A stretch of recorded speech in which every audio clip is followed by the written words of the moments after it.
Somewhere in the snowy mountains of Montana stood a lonely cabin, home to Eleanor Brooks, a 60-year-old widow who believed her quiet life would pass in peace, surrounded only by pine trees and memories. But one bitter night, strangers came through the blizzard, men sent by a powerful tycoon, Gavin Rhodes, demanding she sell the land her husband built with his own hands. When she refused, they turned violent. And just as darkness closed in, headlights tore through the storm. A Navy SEAL named Noah Carter had returned, with his canine partner Rex at his side. What they uncovered beneath that frozen ground wasn't just gold, it was a buried sin. A secret Rhodes would kill to keep hidden. Watch closely. The storm is only beginning. Subscribe to the channel, leave a like, and tell us in the comments where you're watching from.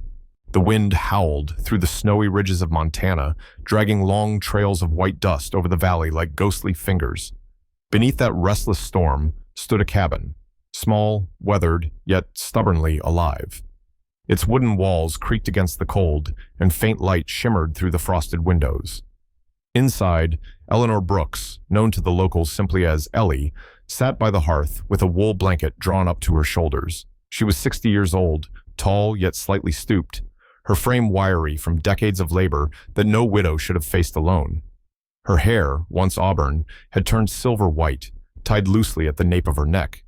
Her face bore the quiet elegance of a woman shaped by hardship, the kind of beauty that time could not erase, only refine. Her hands, roughened from years of chopping wood and tending her small patch of land, trembled slightly as she lifted her cup of tea. The steam fogged her thin spectacles. Outside, the wind groaned like a wounded creature, and Ellie thought of her husband Richard, gone 10 winters now, the last man who had filled this cabin with laughter. Since his passing, she'd lived on the rhythm of small rituals, lighting the fire at dusk, locking the old wooden door twice, whispering a quiet prayer to no one in particular. She never expected visitors, especially not at night, not in this kind of storm. So when the knock came, 3 hard raps echoing through the frozen air, her heart leapt into her throat. For a moment she thought it might be the wind. Then came another knock, slower this time, deliberate. Ellie rose, her joints aching, and reached for the shotgun leaning by the wall. A habit picked up from her late husband, who used to say, "You can't reason with trouble, but you can greet it prepared." She opened the door a crack. The blizzard rushed in like a living thing. 3 figures stood outside, bundled in heavy coats and boots, faces half hidden beneath hoods. The tallest one stepped forward. He was in his 40s, broad-shouldered, his jaw shadowed by stubble, a scar cutting through his left eyebrow. His name, as he introduced coldly, was Carl Denton, though Ellie could tell from his stance that introductions weren't his habit. "Evening, ma'am," he said with a smirk. "We're from Rhodes Holdings. Mr. Gavin Rhodes sent us to discuss your land. You've got quite a valuable piece of mountain here." Ellie tightened her grip on the door. "I already told your office," she replied evenly. "It's not for sale." Behind Carl, 2 younger men shuffled their boots, exchanging uneasy glances. One, with thin lips and nervous eyes, couldn't have been more than 30. The other, heavier, kept his hands buried deep in his pockets. The 3 of them looked like men used to taking orders they didn't fully understand. Carl's grin sharpened. "Now that's a shame, Mrs. Brooks. Mr. Rhodes believes everyone has a price." Ellie met his gaze, steady as the frost outside. "Then tell Mr. Rhodes mine is peace. He can't afford it." Something in Carl's expression hardened. He took a step forward, brushing past the threshold. Ellie raised the shotgun slightly, not pointing, but promising. "That's close enough," she warned. Before anyone could move, a pair of headlights swept across the cabin yard, cutting through the falling snow. The men froze. From the storm emerged a black truck, its tires crunching over the ice. The driver's door opened, and a man stepped out, tall, broad, dressed in a thick navy parka and tactical pants. His presence was calm, yet commanding, the kind of stillness honed by years of danger. This was Noah Carter, a 34-year-old former Navy SEAL, recently discharged after 12 years of service. His face carried the tired confidence of someone who had seen too much, a rough jawline covered in a few days of stubble, sharp gray eyes that scanned every movement, and a faint scar across his right cheek, a relic from an explosion in Kandahar. To most people, he looked like a man carved out of the storm itself, cold, steady, and unbreakable. At his side trotted Rex, a 5-year-old German shepherd with a thick black and tan coat, ears pointed, eyes alert. The dog moved with silent precision, every step measured, a creature bred for command and loyalty. Rex had served alongside Noah in Afghanistan, credited with saving lives more than once. When Noah left the service, he refused to part with his partner. In truth, Rex was the one thing keeping him tethered to the world. "Evening," Noah said, his voice calm but edged. "Is there a reason you're harassing an old woman in the middle of a blizzard?" Carl's confidence faltered. "Just business, soldier. No need to stick your nose." Before he could finish, Rex growled low, teeth flashing in the lamplight. The sound made the two younger men step back instinctively. Noah's hand rested on Rex's harness, though his eyes never left Carl. "Then take your business down the mountain," Noah said evenly. "Before I decide, it turns criminal." Carl hesitated, glancing at the shotgun still in Ellie's hand and the steady, watchful dog. Then, muttering a curse, he gestured for his men to retreat. "We'll be back," he said, voice slick with resentment. "And next time, we won't be so polite." When their truck finally vanished into the dark, Noah stepped forward, brushing snow off his coat. Ellie lowered the shotgun slowly, her shoulders trembling not from fear, but exhaustion. "Thank you," she said softly. "Didn't think anyone would drive up here in this weather." "I was just passing through," Noah replied, "looking for a quiet place to rest. Guess I found the wrong night." He knelt briefly, running his hand through Rex's fur. The dog sniffed the ground near the porch, then suddenly barked once. Sharp, alert. Noah frowned and crouched beside him, under his appliqueurs.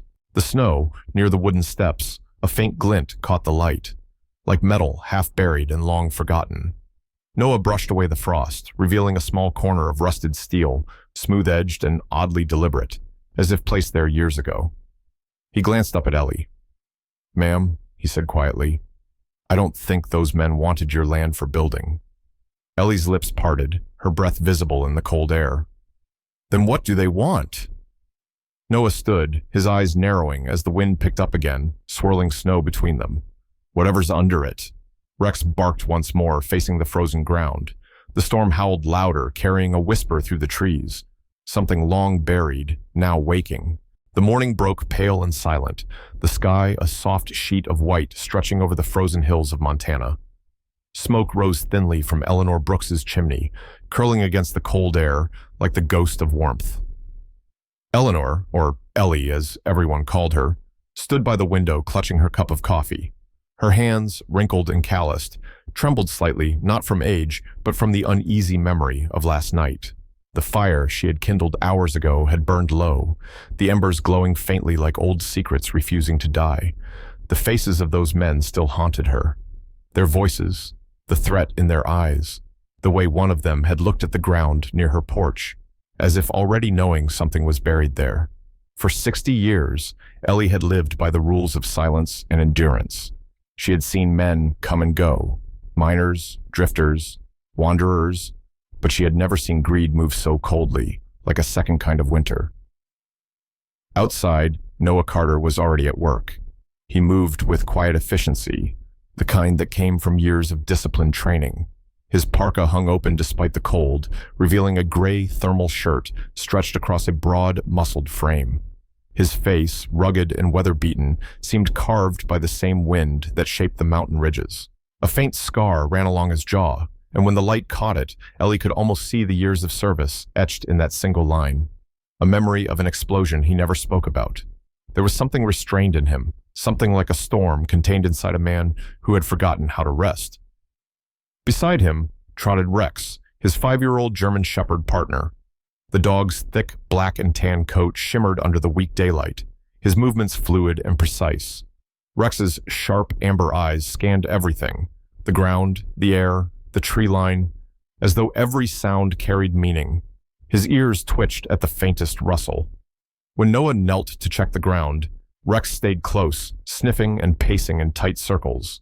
To Ellie, they looked like fragments of the same soul, the man and the animal, both trained by duty, both carrying the quiet grief of survival.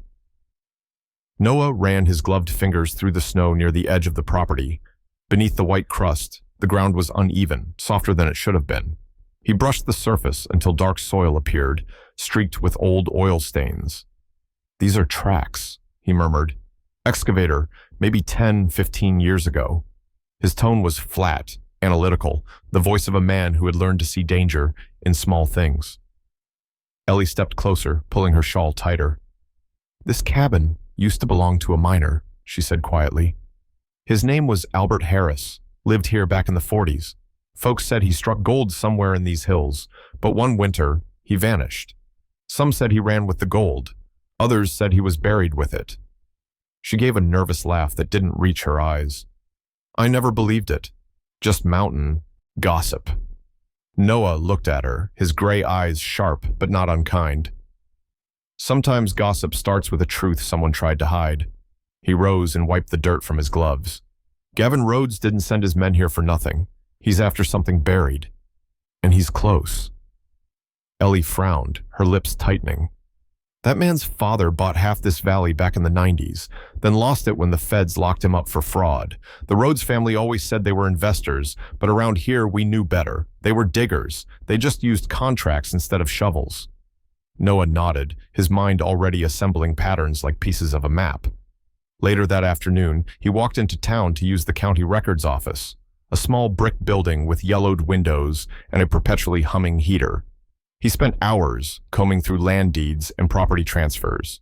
The name Rhodes Holdings appeared again and again, stamped on parcels all around Eleanor's property, every acre except hers. When he returned to the cabin, his breath came out in white clouds. "They've been buying everything around you," he said, dropping a stack of printed documents on the table. "They're closing in like a ring. And guess what name shows up on the old ownership record?" He pointed to a faded signature, Gavin Rhodes Sr. Ellie blinked. "The father?" "Yeah," Noah replied grimly. "He went to prison in '89 for money laundering. But before that, he was tied to something bigger. A bank robbery in the same year. 80 gold bars disappeared. The feds recovered half. The rest vanished without a trace." At that moment, the old rotary phone on the wall buzzed sharply, startling them both. Ellie lifted the receiver, her voice cautious. "Hello?" A clear, confident voice came through the static. "This is Ava Monroe, Larkspur Chronicle. I'm looking for Noah Carter." Noah took the phone. "Speaking." Ava's voice carried the tone of a reporter who had long stopped fearing confrontation. She was in her early 30s, known locally for her investigative podcasts that peeled corruption like skin. Noah remembered her vaguely from the base. She had once covered veterans' affairs, asking the kind of questions generals hated answering. "I think we're chasing the same ghost," Ava said. "Rhodes wasn't just a real estate mogul. He was an accomplice in that 1989 gold heist. He hid the bars on private land that belonged to his partner. Before he could retrieve them, he was arrested. That land is your widow's cabin." Noah stared at Ellie, who watched him with confusion and rising fear. "You're saying the gold is here?" "Not just here," Ava replied. "Under you. The last survey map from the Bureau shows an anomaly near the oak tree behind the cabin, probably where they buried it before the frost hit." After the call, the cabin felt colder, heavier, as if the weight of greed had seeped into the air itself. Noah retrieved his handheld metal detector, a compact device with a flickering blue screen. Rex padded beside him, tail low, head focused. They trudged through the snow toward the great oak tree, a gnarled sentinel that had stood longer than any living man. When the detector beeped, Noah knelt, brushing away the ice. The sound grew sharper, steadier. Beneath the surface, the metal pulsed faintly under the coil. He exhaled slowly, his breath fogging. "It's here," he whispered. Ellie's voice trembled behind him. "Dear Lord, all these years, it was right under my feet." She clutched her shawl, her eyes wide with something between awe and dread. Rex gave a low bark, tail stiff, gaze fixed on the frozen ground. Noah looked up at Ellie and said quietly, "Now we know what they're after." The wind rose, scattering snowflakes across the clearing like shards of gold. Somewhere deep beneath, history waited to be unearthed. The storm began with a whisper, a low groan that rolled through the valley before rising into a roar. Snow drove sideways across the dark sky, carried by wind, that bit through bone. By midnight, the world outside Eleanor Brooks's cabin was nothing but white chaos and black silhouettes. Inside, the old woman sat by the fire, her hands wrapped around a cup of tea gone cold. Eleanor, or Ellie, had the posture of someone who had spent a lifetime waiting for change, for peace, for answers that never came. The wrinkles on her face were fine but deep, etched by years of wind and solitude. Her gray-blue eyes watched the flames dance, reflecting both warmth and unease. She couldn't shake the memory of Noah's warning earlier that day. "They'll be back, ma'am. Men like Rhodes don't let go once they've caught a scent." Ellie wanted to believe that the law or the weather would keep those men away, but deep down she knew greed could walk through any storm. Noah Carter stood near the window, his tall frame outlined by the dim lamplight. His features were rough, square jaw, shadowed cheekbones, and a faint scar trailing from his temple down to the edge of his beard.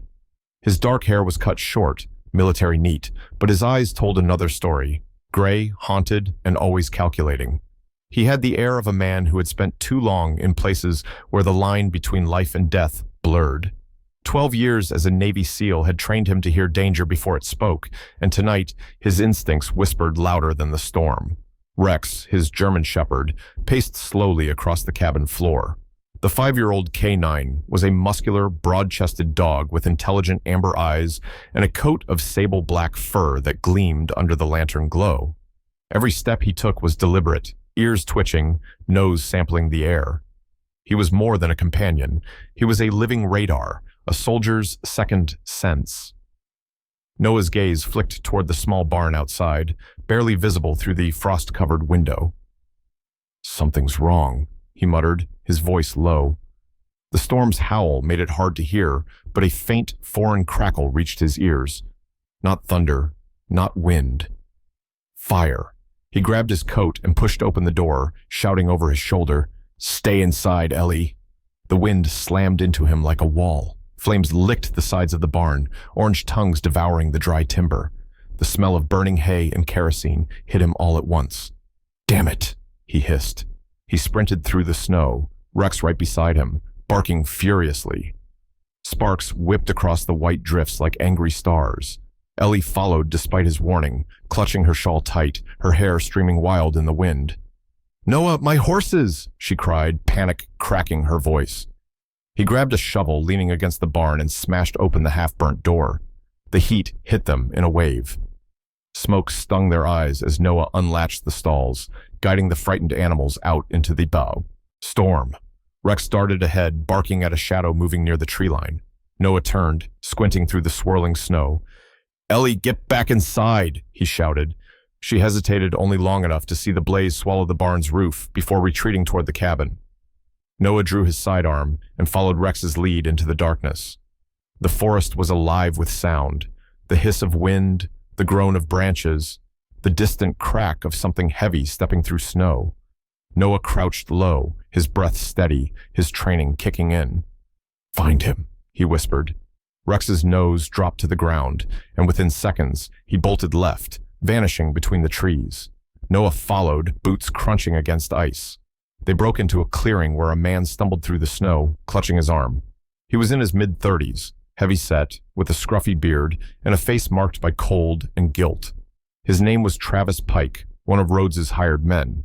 He tried to raise a pistol, but Rex lunged, knocking him flat. Noah reached them in seconds, kicking the weapon aside.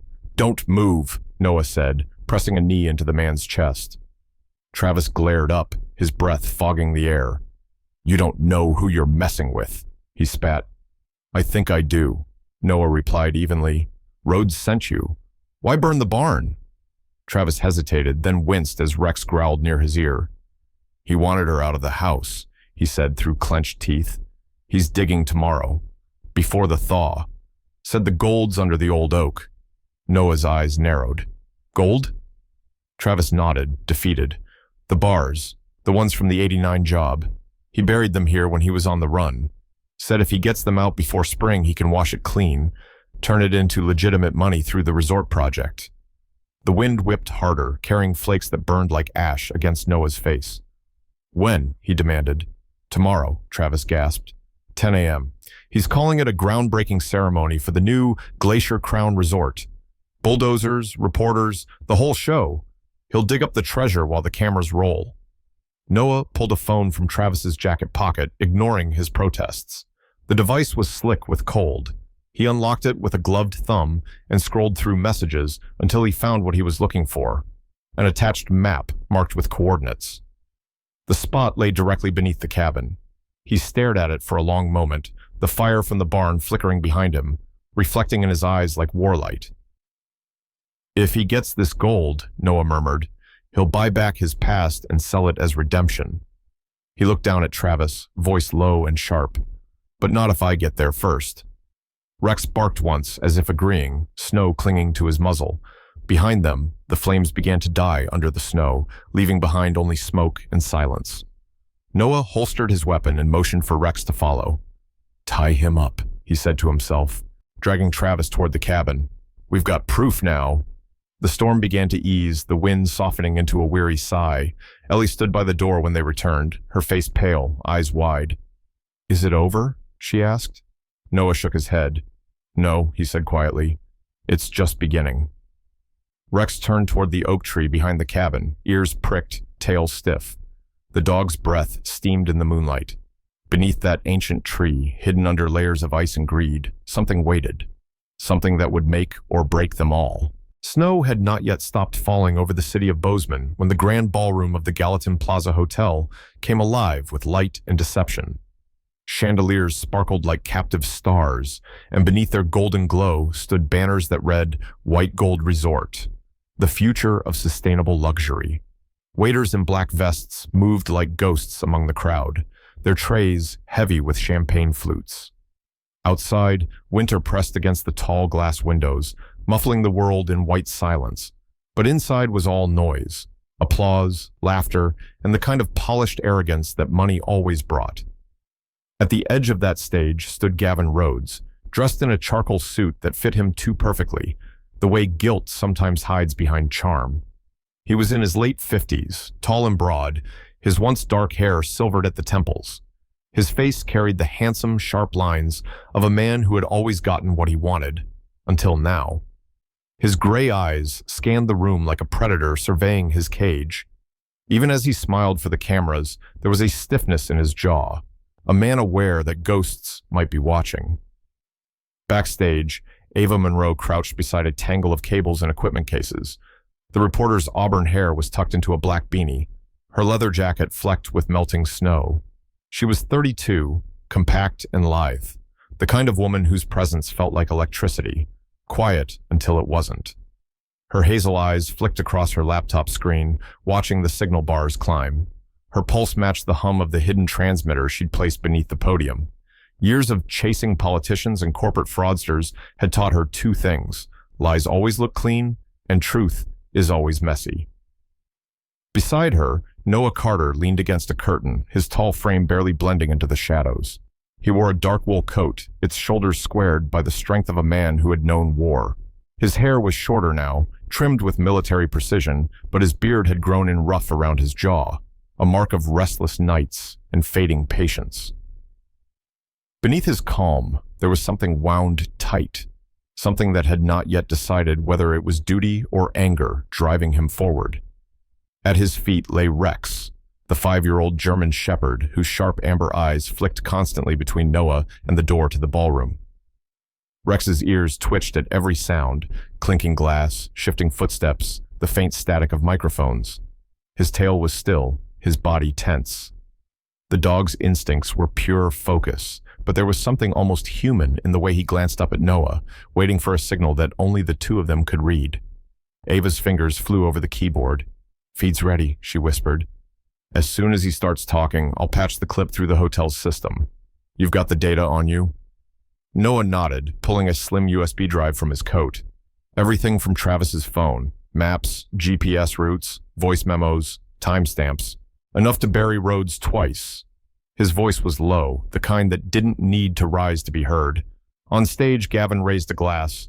"Tonight marks the beginning of a new chapter for Montana's future," he declared, his tone smooth as varnish. "The White Gold Resort will bring jobs, sustainability, and prosperity to this great land. The crowd applauded. He smiled wider, but a flicker of sweat traced the edge of his temple. Ava glanced at Noah. "Showtime," she whispered. Her thumb pressed the key. The screens behind the stage flickered once, then again. The corporate logo dissolved, replaced by grainy footage. Gavin Rhodes's voice, unguarded, cruel. "Dig it before the thaw. I don't care who owns it. That gold is mine. If someone finds it first, bury them with it." The words rolled across the speakers, heavy and damning. For a moment, no one moved. The crowd's applause died mid-clap. Cameras swiveled. Gasps filled the ballroom like a tide breaking glass. Gavin froze, his jaw clenching. "Cut it off," he barked, but the footage looped again, the voice unmistakable. Noah stepped from the curtain, Rex padding beside him. The air thickened as reporters turned, flashes firing like lightning. Noah's boots struck the marble floor with deliberate calm. "Evening, Mr. Rhodes," he said. "I think this belongs to you." He handed a folder to a state trooper, a man in uniform whose face was carved with suspicion. Inside were Travis Pike's signed confession, photos of digging equipment, and the GPS coordinates of the buried gold beneath Eleanor's land. "You were going to unearth stolen property under the guise of a resort project. You just didn't expect witnesses." Gavin's voice dropped low, venomous. "You have no idea who you're dealing with." "Oh, I do," Noah replied. "A man who mistakes greed for ambition." At that moment, a tremor rippled through the crowd. The murmurs grew as an elderly figure rose from one of the back rows. Eleanor Brooks, wrapped in her brown winter coat, her silver hair dusted with melting snow, stepped into the aisle. She moved slowly but with purpose, her lined face calm and resolute. The light from the chandelier caught her eyes, soft blue, yet sharp as truth itself. Gavin sneered, voice trembling. "You think that old fool even understands what's under her feet?" Eleanor's voice rang clear and steady. "Not a fool," she said, "and not a man either. Just an old woman who remembers what honest work feels like. That land was my husband's blood and sweat, and it won't be stolen by men who've forgotten how to earn theirs." The room fell silent. For a heartbeat, even the storm outside seemed to hold its breath. Then the trooper turned to Gavin. "Mr. Rhodes, you're under arrest." The cuffs clicked around his wrists, the sound final and cold. Camera flashes burst like thunder. Gavin tried to speak, but his voice drowned under the rising murmur of reporters. Rex growled low, the sound deep and warning, his amber eyes gleaming in the storm of light. Gavin glanced at the dog and faltered. For the first time that night, the predator looked cornered. Noah stepped closer, his tone quiet but sharp as a blade. "You should have stayed buried with your gold." As Gavin was led away, the ballroom erupted. Reporters shouting, lights flashing, the storm of lies collapsing into truth. Eleanor stood beneath the chandelier, the light bathing her silver hair, her gaze not on the cameras, but on the falling snow beyond the glass. For the first time in years, she allowed herself to breathe. Morning light stretched across the Montana Valley, soft and golden, washing away the last traces of winter. The snow that had once buried the land now melted into silver streams trickling down the hill toward the lake. The air smelled of pine and thawing earth, the scent of a world waking up. For the first time in months, the wind carried no echo of fear, only birdsong and the slow rhythm of peace returning to Snow Ridge. Eleanor Ellie Brooks stood at the porch of her cabin, a wool shawl draped around her small shoulders. At 60, she was the kind of woman time had shaped with quiet dignity. Her silver hair caught the morning sun like threads of frost, her skin pale but warm, marked with faint lines that told stories of endurance rather than age. She had always been gentle, too gentle perhaps, but the past winter had carved a new steel into her. The old widow who once feared the knock of strangers now faced the world with a steadiness born from surviving more than one kind of storm. As she set down a basket of apple pies wrapped in cloth, she caught her reflection in the window. Tired, yes, but alive in a way she hadn't been in years. Across the ridge, workers in orange vests moved with deliberate care. A group of state investigators had returned days earlier, marking the final stage of excavation on Eleanor's land. Beneath the soil, cold for decades, they had uncovered 72 gold bars sealed in rusted crates. The find sent ripples through Montana's history books, confirming what had long been whispered. The Rhodes heist of 1989 had never truly ended, only gone underground. The gold was recovered and transferred to federal custody, but to Ellie, its shine meant little. What mattered was that justice, like spring, had finally arrived. Slow, reluctant, but unstoppable. Down the hill, a new building stood where the snow once buried silence. The Windridge K9 Rescue Center, its walls made of pine and stone, was still half finished, but its sign gleamed proudly under the sun. Standing beside the open training field was Noah Carter, now free of his Navy SEAL uniform. The 34-year-old had traded war zones for mountain air, and yet his posture still carried the alert calm of a soldier who never fully left the battlefield.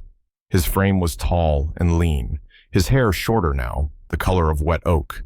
His face, rugged with a faint scar along the jawline, softened only when he looked at his dog. Noah had been molded by loss.